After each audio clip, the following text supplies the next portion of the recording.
Howdy folks. Lawnmower Man was a successful film. The movie had been made on a budget of about $10 million. In the USA, it had garnered back $32 million, and worldwide, $150 million.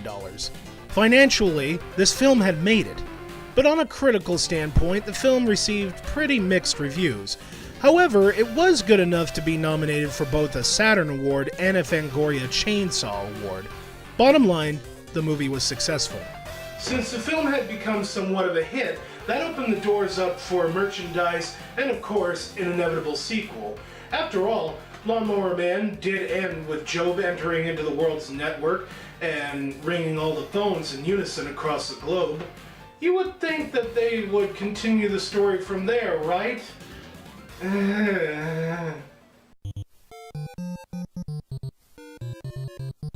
Lawnmower Man 2 didn't have any of the original team of people who worked on the first movie. None of the same writers, not the producer, not the director, no one. The sequel was made by a completely new team of writers, a producer, and a director. Now some of y'all might be saying, well, a new team of filmmakers doesn't mean it's going to be a bad follow-up, right? Would you say the same for Joel Schumacher's follow-ups to Tim Burton's Batman films? Didn't think so.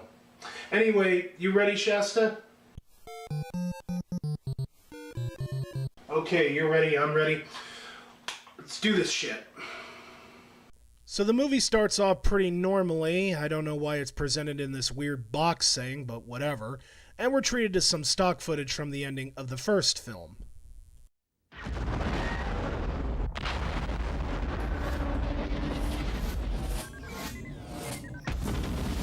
Access denied. Access denied. Maintenance line. Access granted.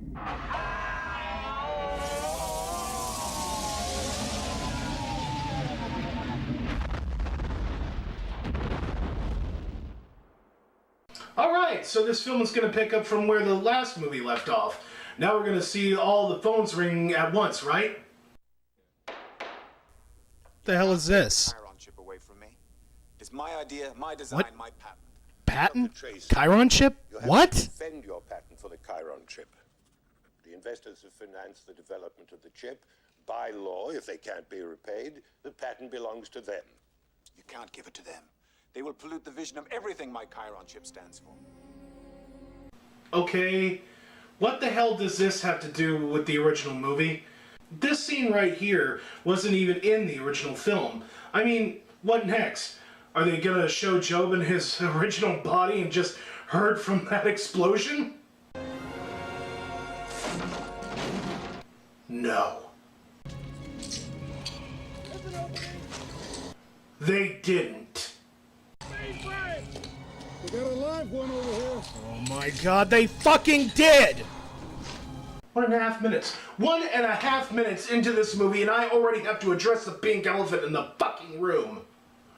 If you remember at the end of the first Lawnmower Man, Jobe became pure energy and left his original body as nothing but a husk. Hell, upon Dr. Angelo's inspection of Jobe's original body, the fucking head melts. Now, some of y'all might make the argument that Jobe, by the second half of the first movie, had godlike powers, so it must have been possible for him to go back into his original body, right?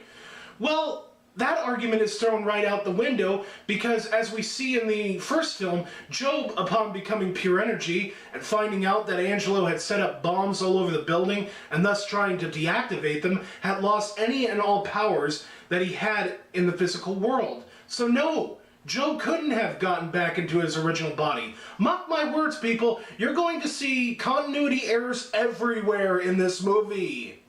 Anyway, Jobe is now in his own body again, yeah, don't question it, and he's being doctored by these two characters here. The redhead's name is Dr. Corey Platt, and the blonde girl's name is Jennifer. Apparently, Jobe has suffered third-degree burns, and he's had his legs amputated. Also, he's played by Matt Frewer now instead of Jeff Fahey. Don't ask me why. Probably because Fahey took one look at the script and said, fuck this. Or they just didn't recast him. I tend to think it was more of the former, though. But remember that scene in the courtroom where they were mentioning a patent to a Chiron chip? Well, that actually serves as an integral part of this movie's story. You see, this character here, by the name of Jonathan Walker, is a wealthy business tycoon who now owns the patent to the Chiron chip, and he wants Jobe to build it for him. I know you folks have questions. How the hell does this guy know about Jobe? Did he have any knowledge of VSI, the shop, or anything that went down in the first film? The movie neglects to tell us, so we're left with a very noticeable plot hole. In addition to the continuity errors, Lawnmower Man 2 is also full of plot holes.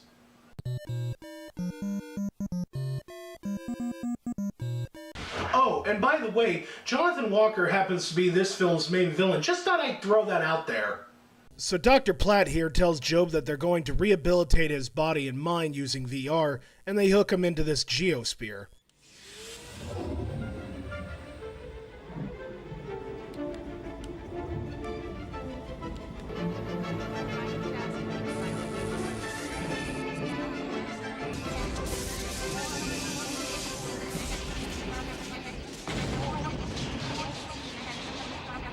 After he, I guess, gets rehabilitated, we cut to Los Angeles in the future, where we are reintroduced to the only returning actor for this movie, Austin O'Brien, reprising his role from the first film as Peter.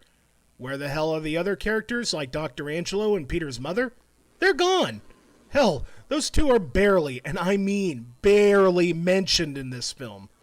So Peter is now a teenager, and he lives in an abandoned subway and tunnel with his girlfriend, her brother, one other friend, and their dog. It's the Scooby-Doo gang, everyone. So Peter and his friends are apparently cyber junkies, and they spend most of their time goofing off in VR, such as what they do here.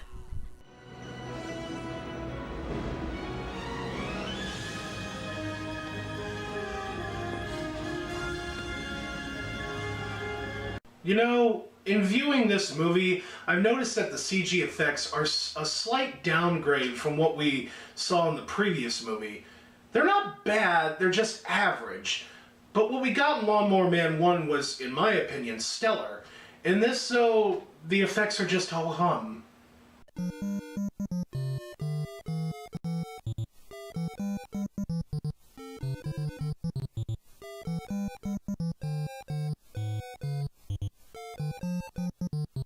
So Peter and his friends fly around in VR, and everything seems okay at first until things go a little haywire.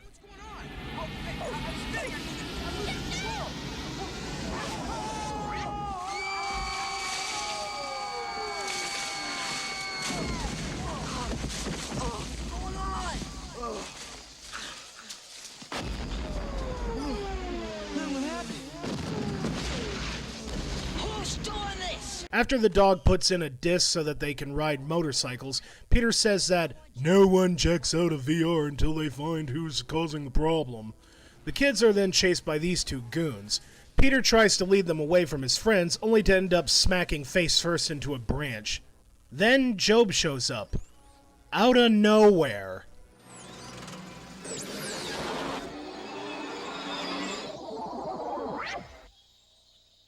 Now I want you folks to watch this scene right here, because this, in and of itself, is a perfect analogy of what this film is.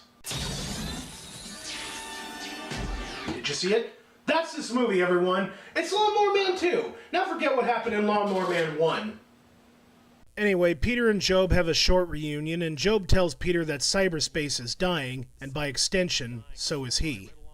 Film is trying to keep some semblance of a connection to the first movie, even though it was blatantly established that Jobe wasn't an energy being.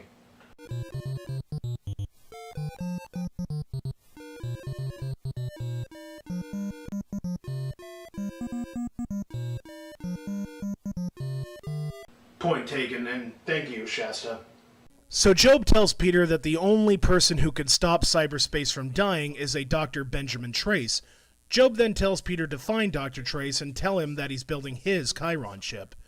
We then cut to this building here called the Virtual Light Institute, where Jobe now works and where Walker's place of business is. Walker, as you might remember, is a business CEO, and he's trying to get a senator's approval for congressional funding so that his company can become the only virtual reality distributors in the world.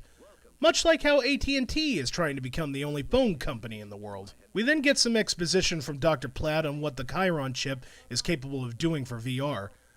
The outer circle represents the real world, the inner one virtual reality.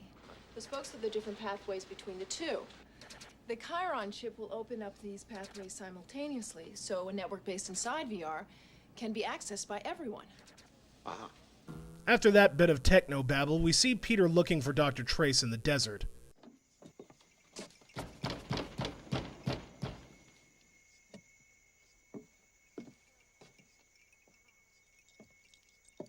What do you want?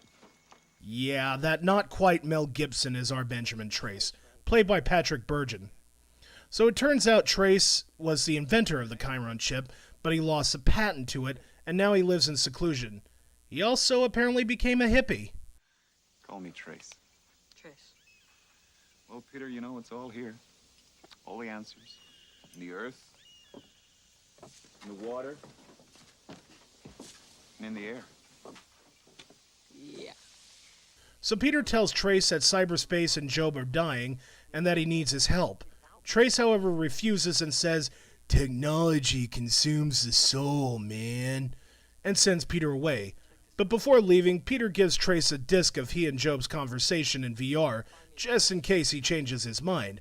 Trace then views the disc, and I guess that was enough to get him to change his mind, so he goes and seeks out Peter and his friends. We get a little dialogue with Trace, Peter, and the others, and Peter decides it's time to introduce Jobe to Trace.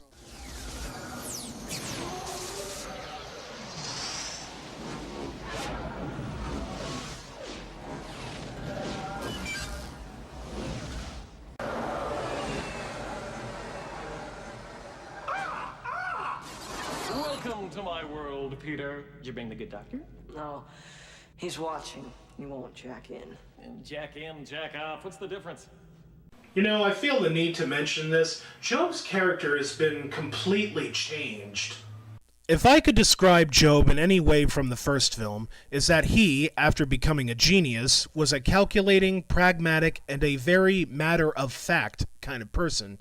Jeff Fahey did a phenomenal job portraying that character. But in the second movie, Jobe acts like a clown, complete with cheesy one-liners and jokes. Incest. The game the whole family can play.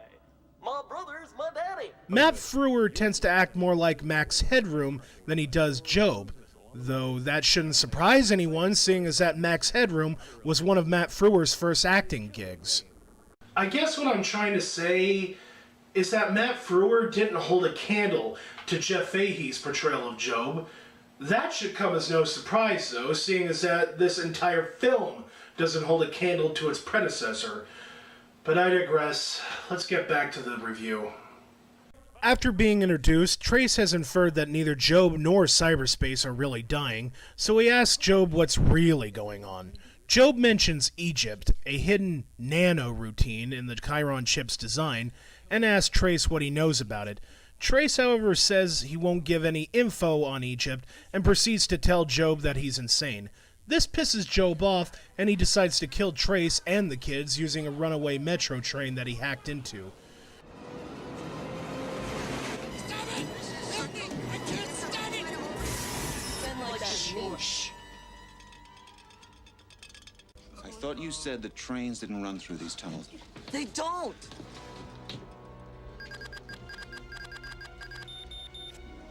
Oh my god, it's heading right for us! Trace and Jobe then play a little game of switcheroo with the metro tracks, and Trace manages to veer the train away from where Jobe was intending for it to crash. The train then crashes a little ways away from Trace and the kids, but this causes a chain reaction of explosions throughout the metro tunnels.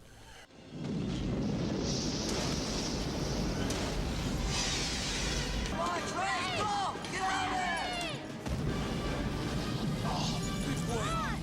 Let's get out of here! It's gonna blow!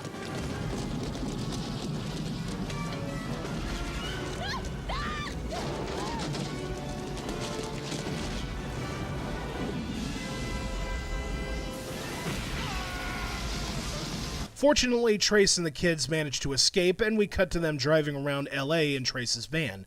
Trace tells Peter and his friends that if Jobe discovers Egypt, or at the very least builds around it, that he will be able to enter into any and every electronic system and take over through virtual reality. I guess it's similar to what he was going to do in the first film. After that grim realization, Trace and the kids take it upon themselves to stop Jobe, but before they do so, they need to find out where Jobe and the Chiron chip are. So they head to a library, seeing as that Peter and his friends' computer is history, to use their computers, and locate Jobe and the Chiron chip. They discover that Jobe and the chip are at Virtual Light, and we find out that Trace and Dr. Platt were once an item. Plot convenience or contrived story point, you be the judge. Back at Virtual Light, Walker explains to Jobe that he wasn't able to persuade the senator from earlier to get an okay for congressional funding, and he pretty much tells Jobe to kill him. Did I mention Walker's the bad guy? Access number 3701, flight navigation computer. We've lost the instrument panel. Activate autopilot. Autopilot activated. Descent rate increasing. Override autopilot. I can't. Contact approach, declare an emergency. Oh my god.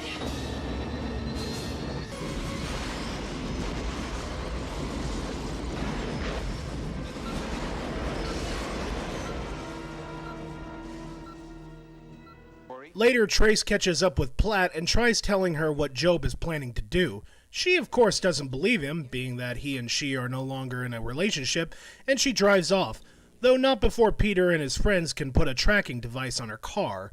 So Trace and the kids follow Platt to Virtual Light, and they plan to break in to get the Chiron chip. On a small note, Dr. Platt here confronts Walker about making Jobe work overtime with the building of Virtual Light's VR hub, I guess. It doesn't go anywhere and serves to just take longer to get to the end credits. However, it does lead here to where Trace sneaks into Platt's car so he can grab her keycard. So after getting into the vicinity of the building and hacking Virtual Light's security system, Peter and Trace try to steal the Chiron chip. However, it seems that the chip is hooked up to a security laser system, and it will go off if it touches anything above 0 degrees Celsius. To remedy that problem, they grab an ice cube that was conveniently next to them, and they decide to switch the chip with the ice. This isn't one of your best ideas. I wouldn't trust anybody else. You can do it. Stay steady now. Cool it. Steady. I'm getting the strangest feeling of Deja Indiana Jones. They manage to get the chip, but due to the fact that ice melts, the laser sets off the alarm, and Peter and Trace are trapped.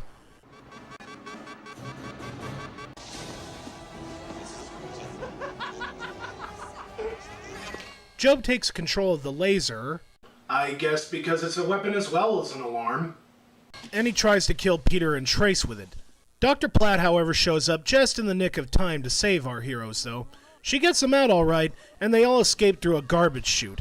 Later, they're back in Trace's van, and Platt and Trace have a little "I love you again" talk. Okay. So apologize. I'm sorry, Corey. I really am. I didn't want to see anybody. I was too ambitious. I was naive. I was Stupid. Oh, how I loathe contrivances. Anyway, it turns out that the chip that Trace and Peter took from Virtual Light was just a decoy, and Walker had the actual chip in his office the entire time. Walker now believes that it's time to put the chip to work, and he, along with Joe, go into VR.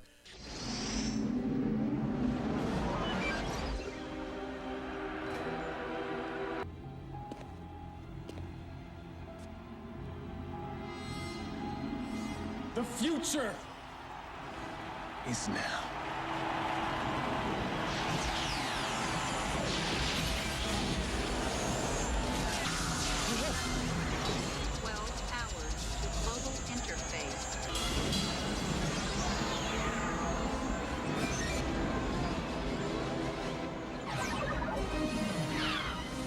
Back at Trace's shack, we learn that if Jobe goes through with the Chiron chip's global interface thingy, that it'll be irreversible and he will be able to take over the world. Of course. Platt and Trace give Walker a call to warn him of Jobe's intentions, but he doesn't listen to either of them, and Jobe, meanwhile, hacks the controls of a helicopter with the intent of killing Trace, Platt, and the kids with it.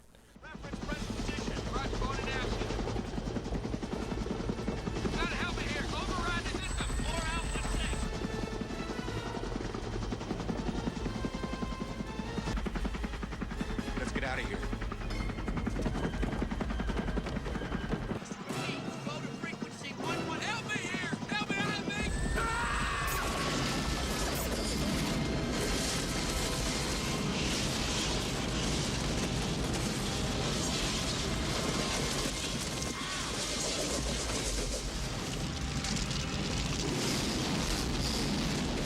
After that, Jobe starts to wreak havoc throughout the world by hacking into pretty much everything, thus causing mass chaos. He's now become so powerful that he even attempts to kill Walker. Code Red. Code Red. This is an emergency. All personnel will evacuate the building immediately. There are 3 terrorists on the premises, fully armed and dangerous, moving down corridor 6D. Shoot on sight. Repeat. Shoot to kill. That son of a bitch. Wait, sir. He just said there were terrorists in the building. We're the terrorists, you idiot!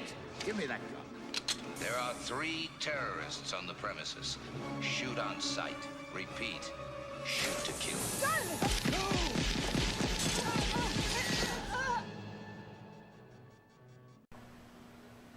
I know this has been a long and confusing ride, folks, but don't worry, it's almost over.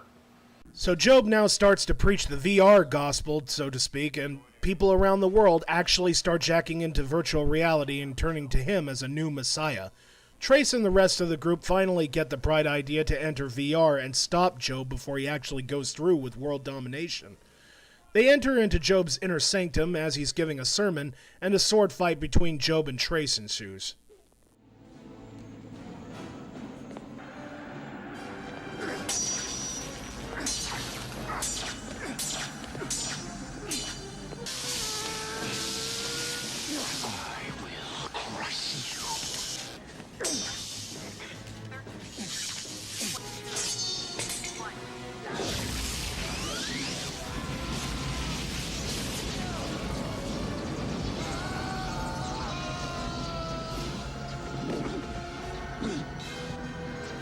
You're a fool, Trace.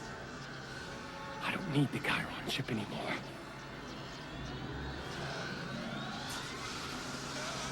I've become the chip! Wait, what did you say? I don't need the Chiron chip anymore.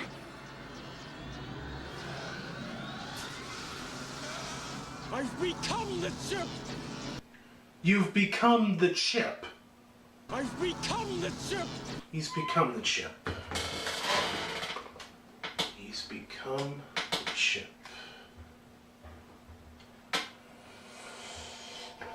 Okay, if you could become the chip this entire time, then why did you need the chip in the first place?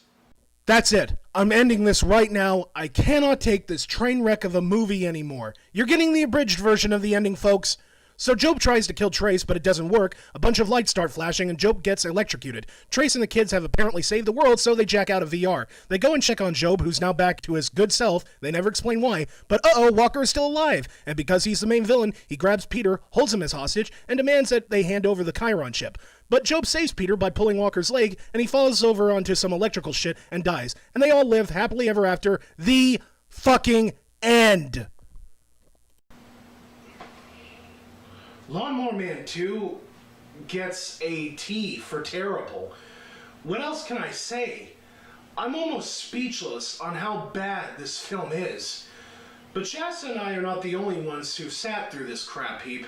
My good friend and colleague Dylan Tomasi would like to share his views with you good folks. Hey Dylan, what was your take on Lawnmower Man 2?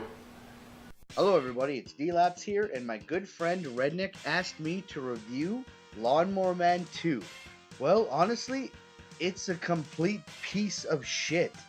Actually, it's even worse than that. If a shit took a shit and that shit puked, that's what this movie would be, because it's total fucking garbage. It's bad. Like, I mean, there's absolutely no redeeming qualities to this movie at all. It has completely horrible acting. The fucking story goes nowhere fast. The characters make no sense.